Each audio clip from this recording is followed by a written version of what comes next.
Olá, você que está aqui assistindo o nosso canal do Inside Conferences. Eu estou aqui em Las Vegas, no SHRM 2023, que é o maior congresso de recursos humanos do mundo.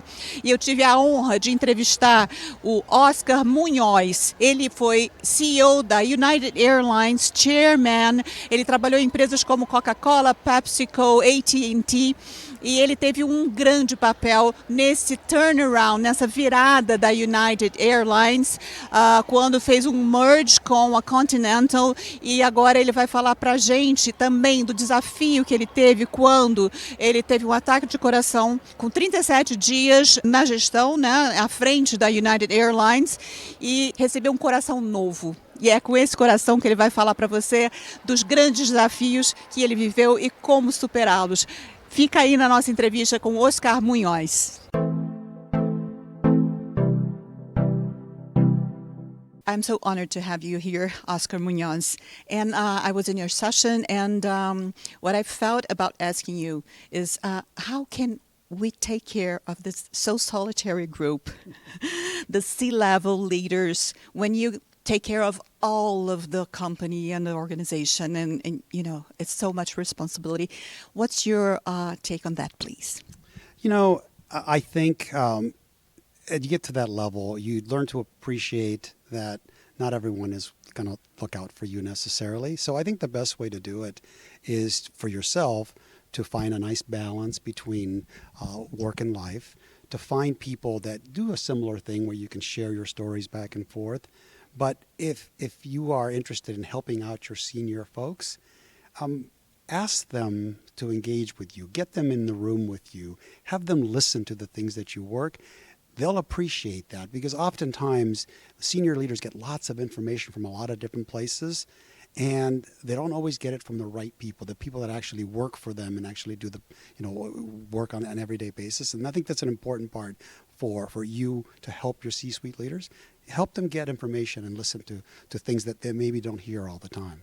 So you have this journey that I loved. You have to listen and learn. So it's something like that you can apply to your day by day. Absolutely. At any conversation, anyone, we always have debates and conversations. We don't always agree because business is moving very fast, and so the way to just to stop and listen to someone and ask them why they have the viewpoint that they have, which is probably different than yours. And the more you understand about where they're coming from, they'll hopefully understand where you're coming from. And somewhere in that middle, this magic happens where you come together and then you're able to move forward. Yes, and this was a tour that you said. I'm on a tour here at United, right? You were the CEO, the chairman. And so what you've learned from United? And my listening tour when I first started was I learned that above all the things that weren't going well, we didn't have the right assets. We didn't have a lot of the business stuff done. But the most fundamental thing I learned is that we had lost the trust of our employees. They were disengaged, disenfranchised, disillusioned, and there's no business strategy that you're going to be able to bring with people that aren't willing or can't do it or don't want to do it that would have made it. So for me, that listening tour really began to prove out that the first thing we had to do is regain that trust from those employees before we could do anything else. That's great. I heard that the word that you said most was sorry.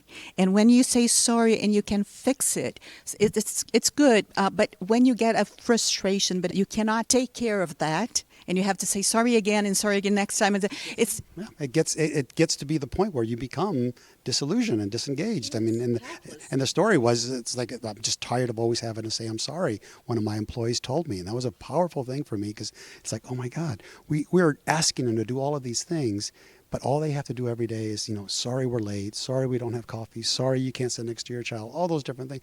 And it does get old, and it's hard to ask them more. And so when you begin to listen to them and learn and fix some of those things, it made a big difference in our turnaround. Yes, and the turnaround was amazing. You were recognized, and you have a book now that I have it here already, and I'm going to ask you to sign it, please. And but what is the gift that United gave to you, this experience? Because you said you had like holidays on a hospital, right? So it was really difficult after 37 days, and then you came back, and what was the greatest gift from this experience? In hindsight, I came to United to change United. And at the end, I think United changed me for the better.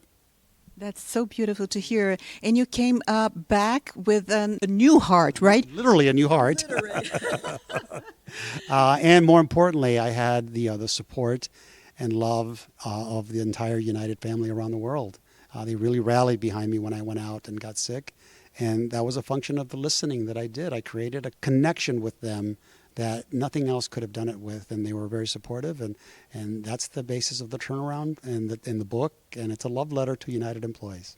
That's great. And since I'm Brazilian and Mexicans, we have something alike, that we are very, as you said, that nobody, even if you are in a not so good conditions, you don't, you feel loved, right? Is it true? Familia, right? I mean, it's a term of, and we'll always have it. We'll always know that somebody's there to look out for us, and it's a wonderful feeling to have. Yes, and so can you send a message for us in Brazil that we have so much ups and downs, and it's very difficult for us, to have a stable economy, and things kind of get really rough sometimes. So for the leaders, for the CEOs, how can you wake up every morning with this mission to create a better world, a better company? That's a difficult task, and I've worked in Brazil a lot, and I know I've met several of your presidents over the years, and I've been through the ups and downs financially, and it is difficult. But I think the advice I would give is a more human one. For all of the people that lead, don't forget the spirit and culture that Brazilians have and the joy of life. Not everything's going to be perfect, but what you always have is that wonderful camaraderie and togetherness as a people, and do everything you can to foster that and never lose that, because ups and downs are going to happen. But if you lose the people and their joy for the country and their love of that flag, you're going to lose a lot more. So don't let it get to that point. Thank you so much. I'm going to ask you to sign the book for me. Thank you so much, and I hope to bring you to Brazil.